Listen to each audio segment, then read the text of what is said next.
Lundi 7 janvier 2018, salut à tous, salut à tous les gilets. L'année commence bien, l'acte 8 a été une belle réussite.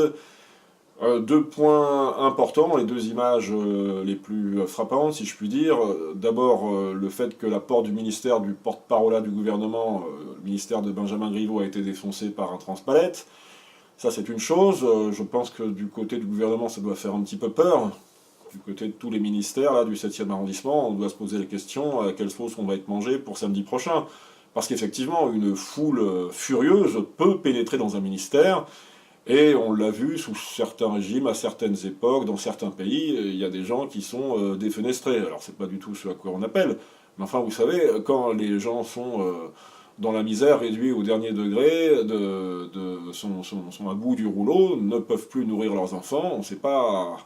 Vous savez, un animal blessé, un animal qui a peur pour sa progéniture devient méchant. C'est comme ça, c'est un fait, on est dans le domaine animalier à ce niveau-là. Hein. Et la foule est animale. La foule peut difficilement se raisonner, on le sait depuis les travaux de Gustave Le Bon, Psychologie des foules, que je vous invite à lire. Deuxième point fort, celle du boxeur, cette image du boxeur qui fait reculer des flics à lui tout seul avec ses poings, alors que les flics en face sont armés comme des porte-avions, si je puis dire. Donc, et puis aussi l'image, à contrario, en miroir, celle du flic à Toulon qui tabasse des manifestants très violemment lui aussi. Donc, moi personnellement, en ce qui concerne le boxeur là, d'Étinger, là, son nom court partout sur Internet, donc je peux le citer maintenant, hein. Personnellement, je le soutiens. Alors, c'est pas par haine de la police, hein, même si on peut penser ce qu'on pense, mais il est à main nue face à des gens qui sont armés. Faut pas me dire que le flic qui a reçu quelques coups de poing a 15 jours d'arrêt de travail. Faut arrêter de dire n'importe quoi. Il est casqué, il a une visière, ses épaules sont protégées, ses genoux sont protégés, il a tout ce qu'il faut pour ne pas subir 15 jours d'arrêt de travail. Donc vous dites n'importe quoi, enfin une fois de plus. Voilà, donc ça c'était vraiment les deux faits marquants de cet acte 8. Il y a quand même une chose, moi, que je note sur le plan politique. Je note, effectivement, et c'est ce qu'a noté, figurez-vous, Natacha Polony dans Marianne. Alors moi je me contrefiche de ce que peut dire Natacha Polony, je ne suis pas à la trace de ce qu'elle fait, ça ne m'intéresse pas beaucoup, je n'ai pas beaucoup de sympathie pour elle. Elle commence par dire... dans son édito de Marianne, là, enfin son texte de Marianne, elle parle de la violence des groupuscules voués à la déstabilisation de l'État, extrémistes, casseurs de flics. Les gilets jaunes, c'est pas ça, hein. La grosse masse des gilets jaunes ne pense pas qu'à casser du flic. Ils pensent surtout à ce que pourrait être leur vie si le gouvernement démissionnait, et si on avait des gens qui représentaient réellement le peuple. Mais alors, ce que dit Natacha Polony, c'est important ensuite, puisqu'elle parle, clairement, elle met les choses dans le plat, et elle parle de la jonction entre l'extrême gauche et l'extrême droite. Elle nous dit le danger que représente la jonction d'une extrême droite et d'une extrême gauche. Voilà, c'est le texte exact, et elle poursuit vers la fin de son article, car dans une des dimensions frappantes de ce mouvement est la jonction qui s'est opérée entre extrême droite et extrême gauche pour la première fois dans l'histoire politique récente de la France. Bon, là au moins elle met les pieds dans le plat. Effectivement, il faut quand même noter que Mélenchon a soutenu l'un des porte-parole des Gilets jaunes, Éric Drouet, qui est plutôt à cataloguer du côté de l'extrême droite, entre guillemets, on va dire ça comme ça, même si lui-même dément avoir voté pour Marine Le Pen aux dernières élections. Il y a aussi... effectivement, l'un des personnages importants de la France insoumise, de Mélenchon, François Ruffin, qui a cité Étienne Chouard, justement, fin décembre, lorsqu'on parlait beaucoup du référendum d'initiative citoyenne, Étienne Chouard étant la personnalité intellectuelle qui a le plus mis en avant ce RIC, ce référendum d'initiative citoyenne. Et Étienne Chouard a très régulièrement été mis en avant par le site Égalité Réconciliation d'Alain Soral, qui lui est considéré, comme beaucoup de gens le savent, comme une personnalité, on va dire, d'extrême droite. En fait, c'est du patriotisme antisioniste, on va dire ça comme ça. Et je vois aussi sur le média de la France Insoumise, qui est dirigé par Aude Lancelin, qui interroge un certain Éric Cazan, qui lui se dit, bon, ce sont des communistes, hein, mais ils se disent, oui, les gens d'extrême droite ne sont pas systématiquement des salopards, peut-être qu'on pourrait discuter avec eux. Voilà, en gros c'est ça. Donc on a trois personnalités de la France insoumise qui se disent visiblement favorables à un dialogue entre eux-mêmes, on va dire à l'extrême gauche, et les patriotes français. Donc là, on a quelque chose qui se prépare, il y a quelque chose qui est en gestation, là, si je puis dire. Hein. Et c'était inédit jusqu'à présent, puisque pendant très très très longtemps, depuis même, on va dire, 1933-34, il y a un interdit, c'est celui de dialoguer avec les fachos, on va dire dans la gauche. Hein. C'est le front antifasciste, interdiction de parler avec les fascistes en aucune manière. Cet interdit est en train de se déliter, est en train de tomber en lambeaux, de se fracasser, voyez comme vous voulez. Mais si un dialogue s'instaure, toutes les portes sont ouvertes, hein, puisqu'on va dire globalement, pour faire court, on va parler sur le plan électoral, 11 millions d'électeurs Front National, 7 millions d'électeurs France Insoumise, les abstentionnistes qui sont très largement représentés, je pense, parmi les Gilets jaunes, ça fait 20, 22, 23, 24 millions d'électeurs. On est très très largement majoritaire dans le pays, on prend le pouvoir là. Ensuite, il s'agit de se partager les ministères, c'est comme ça que je vois les choses. Voilà, donc cette conjonction des forces entre l'extrême droite et l'extrême gauche, et c'est le principal sur le plan politique, hein, de ce qu'il faut retenir des Gilets jaunes. Alors les Gilets jaunes nous apprennent aussi autre chose. Attends, je reviens quand même sur Mélenchon. Il vient de publier avant-hier un texte qui n'est pas un texte très important. Il soutient toujours Éric Drouet, mais Éric Drouet, c'est un porte-parole parmi d'autres. Hein. Il n'y a pas de porte-parole des Gilets jaunes, il n'y a pas de représentant des Gilets jaunes, contrairement à ce que les médias et le système aimeraient. Un porte-parole pour discuter. Une fois qu'on discute, c'est fini, hein. Il n'y a plus de mouvement. Il ne faut pas discuter. Hein. Et Mélenchon nous dit, il reste quand même un communiste. Il nous parle des pires communautarismes dans les grandes villes aujourd'hui. Il parle beaucoup de l'urbanisation. Celui des riches qui se barricadent chez eux, ou celui des populations refusant de vivre autrement que dans l'entre-soi ethnique ou religieux. Ben oui, mais on a le droit de vivre entre nous, peut-être, non? On n'est pas toujours obligé de se mélanger. Les sociétés les plus apaisées sont les sociétés les plus homogènes, monsieur Mélenchon. Faut arrêter toujours de vouloir tout mélanger, parce que précisément, c'est là d'où naissent les conflits. Hein. Je ne sais pas si vous avez remarqué. C'est pas compliqué à constater, pourtant. Mais c'est parfois pour le meilleur. Il y a partout un esprit de village au cœur, même des plus vastes métropoles. Bah oui, il y a un esprit de village là où il y a des communautés qui sont soudées. Sinon, il n'y a pas du tout d'esprit de village. Hein. Il n'y a pas du tout de solidarité. On le voit, il n'y a plus de solidarité entre les Français, puisqu'on ne sait même plus qui est français, qui ne l'est pas. Même les anciens immigrés se demandent ce que viennent foutre ici les tout nouveaux immigrés. Donc, et c'est comme ça, par strates successives, depuis 40 ou 50 ans. Donc il n'y a plus d'identité, il n'y a plus de solidarité, il ne faut pas s'en étonner, seulement qu'entre les communautés qui sont soudées entre elles, et qui refusent, effectivement, qui veulent l'entre-soi, comme vous dites. Bah oui, l'entre-soi, c'est pas une mauvaise chose. Enfin bref, on ne va pas polémiquer, puisque le principal, c'est l'union sacrée contre la Macronie, extrême droite, extrême gauche, tous les gens qui veulent un changement. Et précisément, alors quand je parlais de porte-parole des Gilets jaunes, ça c'est très intéressant, parce que c'est Thomas Guénolé, encore la France Insoumise, qui le voit. Oui, effectivement, on voit bien que les journalistes aimeraient des porte-paroles avec qui pouvoir discuter. Mais manque de bol, il n'y a pas de porte-parole, il n'y a pas de chef des Gilets jaunes. Et je vois par exemple cet acte 8, il était aux environs de 15h30 sur le quai Voltaire. Je vois Priscilla Ludowski qui était là avec 6-7 de ses amis, et qui, avec un mégaphone, essayait de dire aux Gilets jaunes de ne pas aller rue des Saints-Pères, dans les petites rues, et plutôt de rester sur le quai, en l'occurrence le quai Malaquais qui se dirigeait vers l'Institut. Elle n'était pas du tout écoutée. Les Gilets jaunes, ils font ce qu'ils veulent. Alors effectivement, c'est un peu le bordel, des fois, il faut le dire, oui. Ça se barre un peu dans tous les sens, comme à l'acte 8. Hein. Il y avait des Gilets jaunes place de la Bourse, rue de Rivoli, mais aussi boulevard Saint-Germain, ça remontait boulevard Saint-Michel, il y en avait absolument partout. Donc des fois, oui, c'est la désorganisation qui est la plus apparente, mais c'est aussi ce qui donne du fil à retordre à la police et au système de sécurité républicain. On l'a vu, puisque même les ministères, même le ministère de Griveaux a été attaqué. Donc pas de chef. Alors je reviens sur ce 17 novembre, parce que moi j'étais gilet jaune depuis le tout début. 17 novembre, On est une trentaine de gilets jaunes sur le haut des Champs-Élysées, à côté de la place de l'Étoile, et on ne se connaît pas. Et on traverse simplement l'avenue, de gauche à droite, de droite à gauche, le plus lentement possible, pour freiner la circulation. C'est le tout début des gilets jaunes, hein.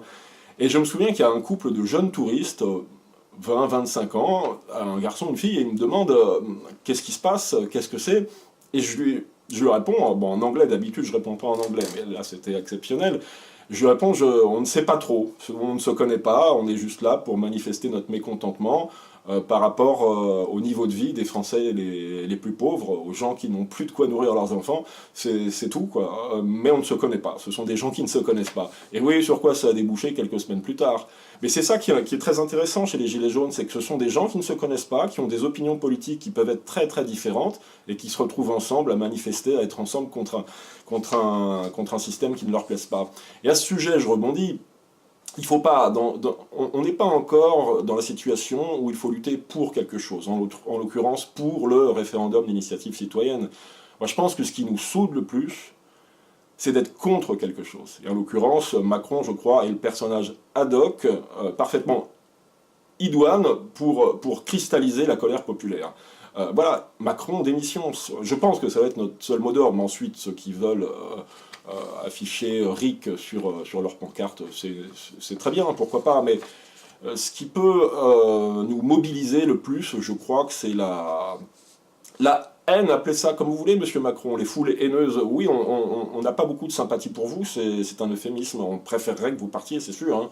Et c'est vous, justement, exactement, qui nous mobilisait, qui permettait ces larges mobilisations dans toute la France. Merci, monsieur Macron, merci pour votre morgue et votre mépris. Alors, en ce qui concerne les politiques, on voit que Marion Maréchal, à l'extrême droite, si je puis dire, j'appelle ça communément l'extrême droite, appelez ça les patriotes, mais moi je me revendique patriote. Marion Maréchal a des options qui sont assez différentes des miennes et des nôtres, puisque je ne suis pas tout seul dans ma mouvance. Marion Maréchal garde le silence. Elle est venue une fois chez les Gilets jaunes, je crois que c'était le 24 novembre, elle a montré son petit museau, et puis d'un air effarouché, elle a pu repartir, je pense, hein. Laurent Wauquiez, c'est le plus intéressant, donc les Républicains, la droite parlementaire, qui trahit les patriotes depuis très très longtemps, il faut le dire. Alors là, au moins, c'est très clair. Soutien à nos forces de l'ordre, toujours mobilisées. Merci Laurent Wauquiez, on sait ce qu'il en est. Je pense que les patriotes, aujourd'hui, peuvent comprendre peut-être un petit peu mieux qu'une alliance avec ces gens-là, c'est quelque chose de morné. Si vous voulez voter pour les Républicains, pour Laurent Wauquiez ou pour François Fillon, vous savez à quoi ça nous mène, hein. Je vous rappelle quand même qu'après le premier tour de l'élection présidentielle de 2017, François Fillon a immédiatement appelé pour Emmanuel Macron. Immédiatement. Donc, et Laurent Wauquiez fera la même chose, hein. Ce sont des gens qui sont dans le système depuis très longtemps, un peu comme Mélenchon aussi, mais enfin, on ne va pas polémiquer. Mais on n'a aucun espoir de ce côté-là. En revanche, c'est ce que je pense, il y a peut-être un espoir qui part de la base en ce moment-là. Il y a quelque chose qui est en train de naître.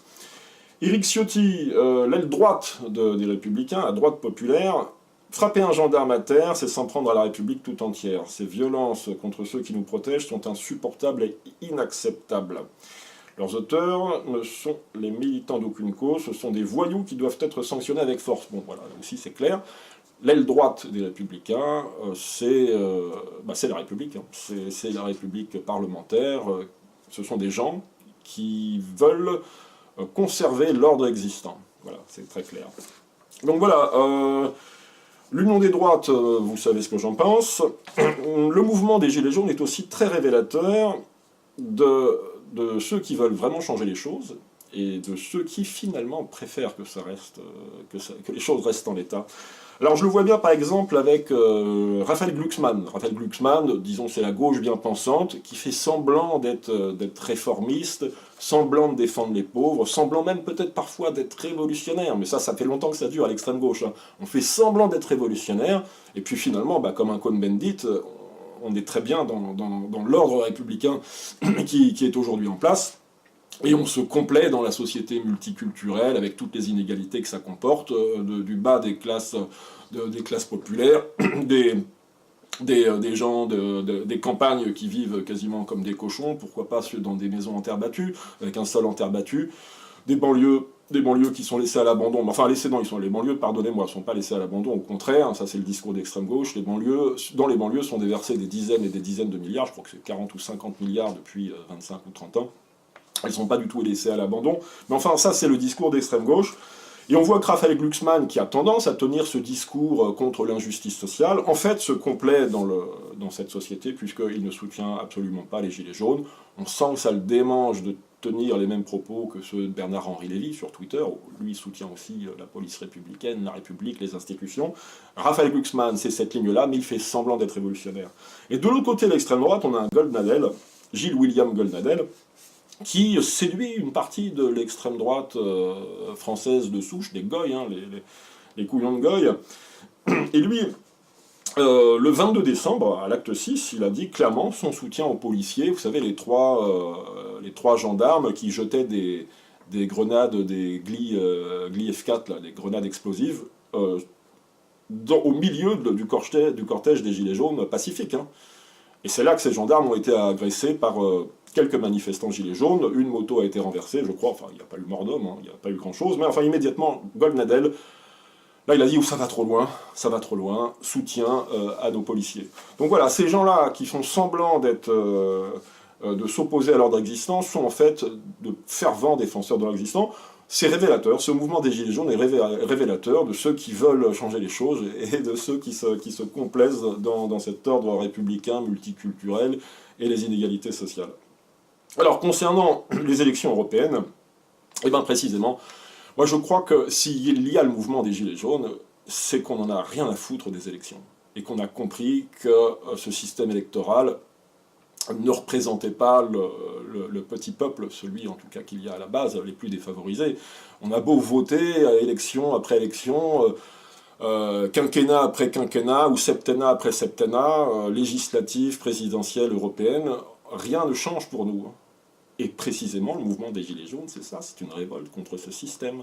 Je pense qu'il y a beaucoup d'abstentionnistes chez les Gilets jaunes. Moi, je suis abstentionniste depuis très longtemps maintenant.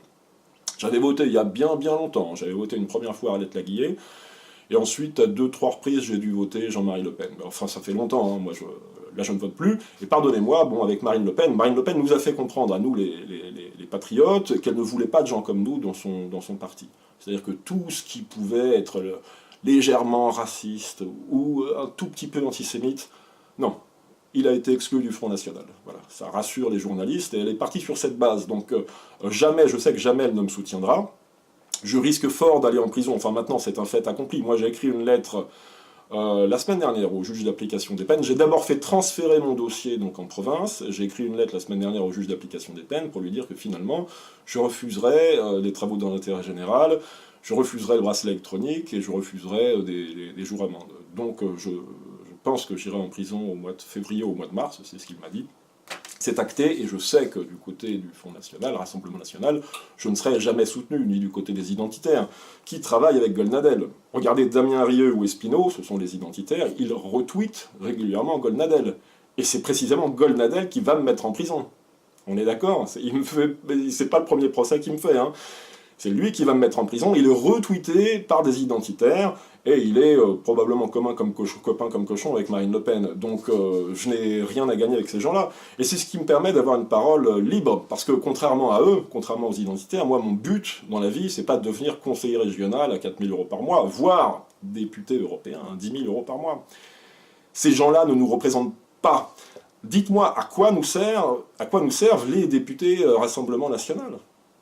À quoi? À rien. Est-ce qu'ils ont permis peut-être qu'il y ait un peu moins d'immigrés qui rentrent en France chaque année? Non. Est-ce que les députés européens du Rassemblement National ont permis de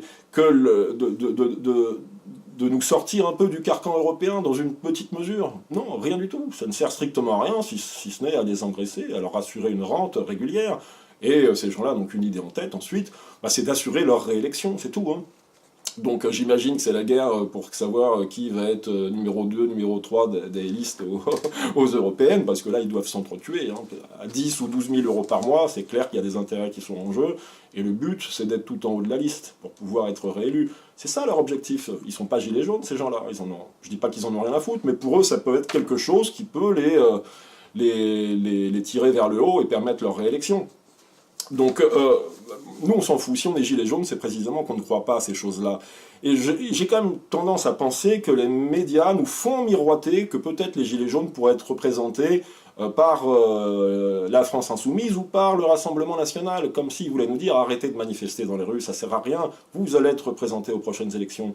Eh ben non, nous on s'en fout des élections. On s'en fout, mais alors complètement. Donc, et je vais vous dire une chose, je pense même que s'il y a le mouvement des Gilets jaunes, qui est, je l'ai déjà dit dans les vidéos précédentes, largement un mouvement provincial, rural même, dans lequel il y a beaucoup d'abstentionnistes, mais c'est le bon sens populaire. Donc ça dérive pas vers l'extrême gauche, ça dérive beaucoup plus vers ce qu'on appelle communément l'extrême droite. C'est le bon sens populaire, quoi. On ne veut pas d'immigrés chez nous, on veut rester tranquille entre nous, mais on aimerait bien aussi que cette caste dirigeante, ces oligarchies-là, cessent de se goinfrer sur nous en plongeant leurs mains dans nos poches régulièrement, parce que c'est ça le problème. Il y a les gilets jaunes de droite et il y a les gilets jaunes de gauche. Le gilet jaune de gauche, ce qu'il veut, c'est toujours plus de taxes pour augmenter les salaires. Il parle toujours de ça, hein, augmenter les salaires, le SMIC à 2000 €, pourquoi pas. Le gilet jaune de droite, c'est très différent. Le gilet jaune de droite, il s'en fout que son voisin soit plus riche que lui. Ce qu'il veut simplement, c'est qu'on arrête de lui dire ce qu'il doit penser et qu'on arrête de le taxer, de mettre ses mains dans ses poches en permanence. C'est ça son truc. Il veut pas qu'on taxe toujours plus les autres, il veut juste qu'on le taxe moins et qu'on lui permette de parler un peu plus librement quand il va au bistrot sans qu'on lui dise attention, ce que tu dis, ça tombe sous le coup de la loi. Il y a une différence fondamentale. Le gilet jaune de gauche, il est pour la liberté. Le gilet jaune de droite, il est plus pour une liberté, alors que le gilet jaune de gauche, il est, on a l'impression, toujours pour plus de lois restrictives, coercitives, pour toujours plus d'encadrement. Mais ceci dit, sur le terrain, on est d'accord ensemble, on est d'accord, on est pour une union sacrée. Il me semble, il y a une union sacrée qui s'est créée contre le système, contre la Macronie. Voilà.